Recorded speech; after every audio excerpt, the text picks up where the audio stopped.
কেন্দ্রীয় শ্রম কোডের বিরোধিতায় বুধবার দেশ জুড়ে বন্ধের ডাক দিয়েছিল বাম সংগঠনগুলি।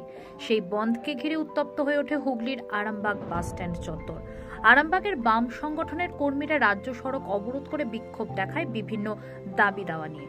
অবরোধে ছিলেন সিপিআইএম এর 1 নম্বর এরিয়া কমিটির সম্পাদক সুশান্ত মণ্ডল, সিপিআইএম নেতা পূর্ণেন্দু চট্টোপাধ্যায়, আরামবাগের সিপিআইএম এর প্রাক্তন সাংসদ শক্তিমোহন মালিক, গোঘাটের প্রাক্তন বিধায়ক শিবপ্রসাদ মালিক সহ অন্যান্য বাম শাখা সংগঠনের নেতৃত্বরা।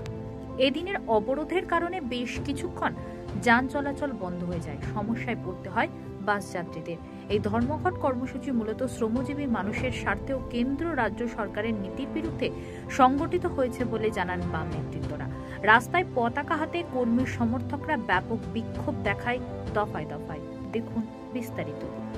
অবরোধ কেন্দ্রীয় সরকার ভারতবর্ষের দেশের যে নীতি, যে শ্রমনীতি, সেই শ্রমনীতিকে ধ্বংস করতে চাইছে এবং তার জন্য যে শ্রম কোড তারা এনেছে 8 ঘন্টা কাজের পরিবর্তে সেখানে 12 ঘন্টা 14 ঘন্টা কাজের জায়গায় নিয়ে যেতে চাইছে এবং ইতিমধ্যেই ভারতবর্ষের বিভিন্ন রাজ্যে এই সার্কুলারও জারি করেছে।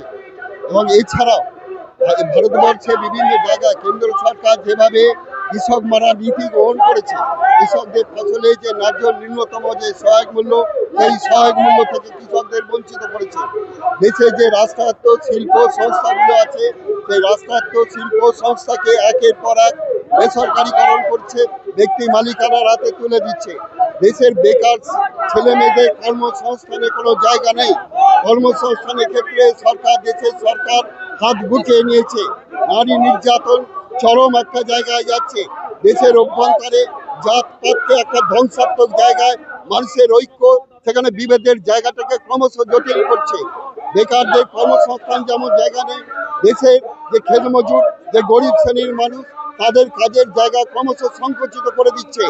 দেশের শিক্ষা ব্যবস্থাকে ধ্বংস করছে এবং দেশের যে সর্বত্র একটা অরাজকতা, গণতন্ত্র ধ্বংস করা, সংবিধানকে ধ্বংস করা, এই সমস্ত বিষয়গুলোকে সামনে রেখে দেশের ওই সমস্ত ট্রেড ইউনিয়নগুলো কেবলমাত্র বিজেপি এবং তৃণমূল এই দুটো রাজনৈতিক দলের সংগঠন ছাড়া ভারতবর্ষের সমস্ত সংগঠনগুলো, রাজনৈতিক সংগঠনগুলো এক পতাকা তলে আজকের এই ধর্মঘটে তারা সামিল হয়েছে। আহ্বান জানিয়েছে যে দাবিগুলো, সেই দাবিগুলো যাতে কেন্দ্রীয় সরকার তারা সেগুলো মেনে নেয় এবং দেশকে রক্ষা করে, গণতন্ত্রকে রক্ষা করে, সংবিধানকে রক্ষা করে, মানুষের মর্যাদা, মানুষের সম্মান, নারীর ইজ্জত, বেকারের কর্মসংস্থান এগুলো যাতে রক্ষিত হয়, সেই জন্যই তারা ভারতবর্ষব্যাপী আজকের এই ধর্মঘট ডাকা হয়েছে।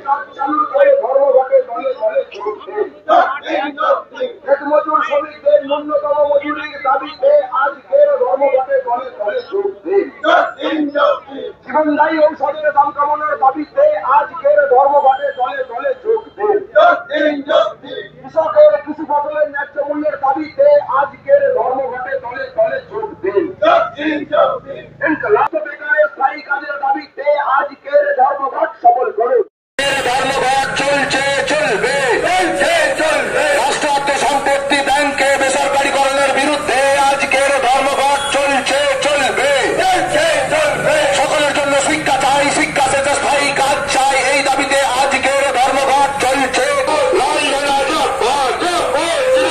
বন্ধ হয়ে যাওয়া 100 দিনের কাজ চালার দাবিতে আজকের ধর্মঘট চলছে, চলবে।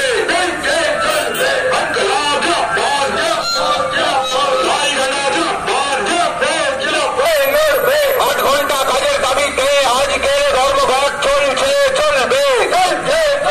শ্রমিক মজুরদের ন্যূনতম মজুরির দাবিতে আজকের ধর্মঘট চলছে, চলবে। পেট্রোল ডিজেল রান্নার গ্যাসের দাম কমানোর দাবিতে আজকের ধর্মঘট চলছে, চলবে। কৃষকের কৃষি ফসলের ন্যায্য মূল্যের দাবিতে আজকের ধর্মঘট চলছে, চলবে। সারক বীজের কালোবাজারি রুখতে আজকের ধর্মঘট